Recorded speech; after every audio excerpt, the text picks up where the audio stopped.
Hoy el Evangelio nos dice que Jesús, antes de escoger a sus apóstoles, se la pasó toda una noche completita en oración. Dices tú, ¿de veras toda una noche?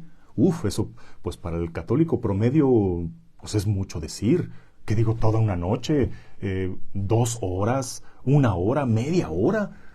Es mucho porque permanecer en oración es difícil.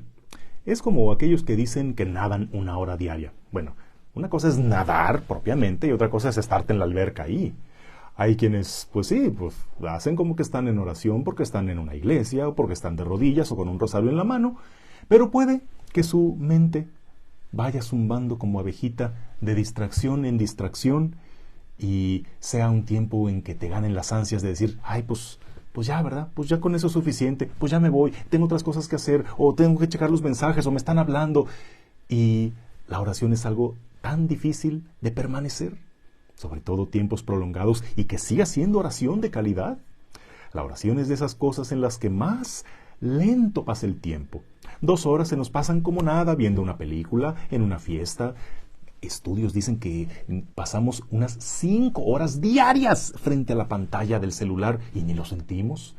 Pero si ese mismo tiempo lo dedicáramos a la oración, se me haría muchísimo.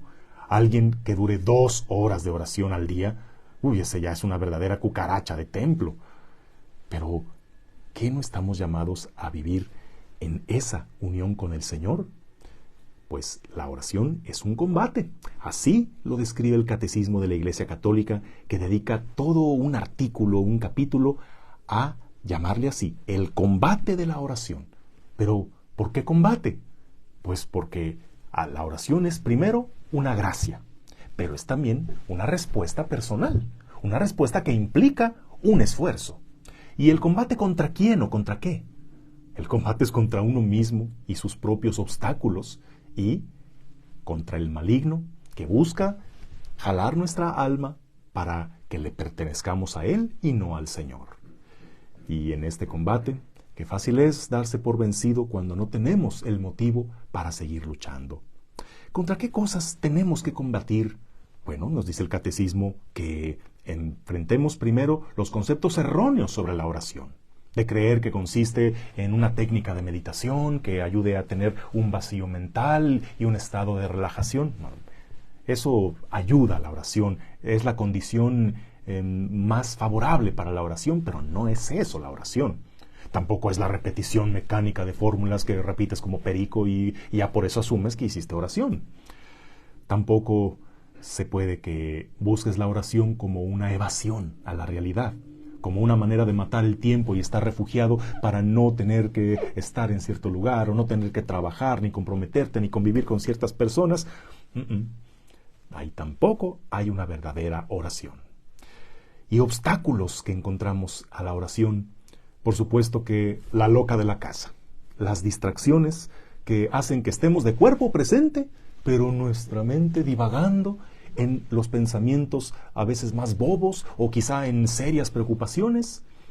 Pero las distracciones, ¿sabes para qué nos sirven?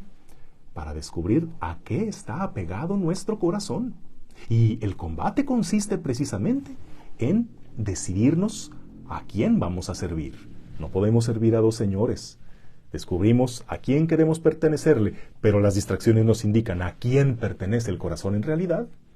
Tenemos que decidirnos a quién servir. La oración suele ser incompatible con la vida de alguien que ha caído en el activismo. Este que vive en el activismo, pues necesita estar haciendo y haciendo cosas productivas para sentirse que es útil, para sentir que va bien. Y pues si la oración no es algo que le parezca productivo, entonces le gana la ansiedad de pensar, pues es que podría estar haciendo otra cosa más práctica, y si lo hago nada más chiquito y cortito. Y entonces el que está en el activismo no puede dedicarle tiempo de calidad a la oración. Por supuesto que nos enfrentamos también al obstáculo de la aridez, la sequedad. Con esto se enfrentaron muchos santos, y todo el que de veras esté en el camino de la oración lo va a sentir algún día. Esa sensación de que no hay consuelos, de que no hay un gusto en la oración. Quizás se sienta al principio, que cuando oras sientes tanta paz, sientes un consuelo muy grande, o te das cuenta de que tus plegarias son respondidas de inmediato. Pero cuando no hay nada de eso, cuando la oración parece echar el balde a un pozo seco y no obtener nada, no poderte concentrar, sentir una gran desolación espiritual y peor todavía, esa sensación de no ser escuchado. Y una vocecita en tu interior que te está diciendo, es que, ¿qué caso tiene? ¿Para qué orar? Oras y no cambias, oras y sigues siendo pecador. ¿Y para qué oras si Dios ni te escucha? Es más, a lo mejor ni hay Dios que te escuche. Y cuando estás en ese debate, fácilmente desistes. Y esto es similar al combate que se libró en el huerto de los olivos, cuando el Señor luchaba en su interior buscando hacer la voluntad del Padre, mientras los discípulos luchaban contra el sueño y la pesadez. Ahí está una verdadera prueba de fidelidad, cuando no estamos buscando solo los beneficios y consuelos, sino queremos permanecer con el Señor aún en los tiempos difíciles. Y el obstáculo más, pero más grande para la oración es, por supuesto, la falta de fe. El que no tiene fe, ¿cómo va a orar? ¿Cómo va a gustar de la oración? Y la falta de fe no necesariamente se ha de manifestar en un rechazo abierto y declarado a la existencia de Dios, ¿no? Se puede mostrar en que simplemente no le das lugar en tus prioridades.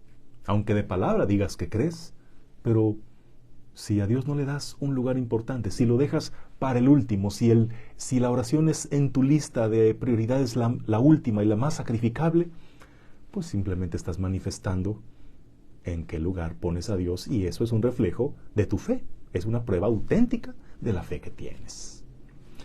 ¿Descubres alguna de estas cosas, alguno de estos combates en tu vida de oración? Si tu respuesta más bien es, ¿cuál vida de oración? ¿Quiere decir que ni siquiera has empezado esta batalla? ¿O será que la estuviste librando pero ya te diste por vencido?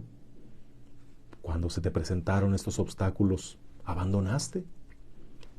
Hoy el Señor nos llama como a los apóstoles para que estemos con Él, para que permanezcamos en Él, y por eso nos dice, oren sin cesar, oren sin desfallecer.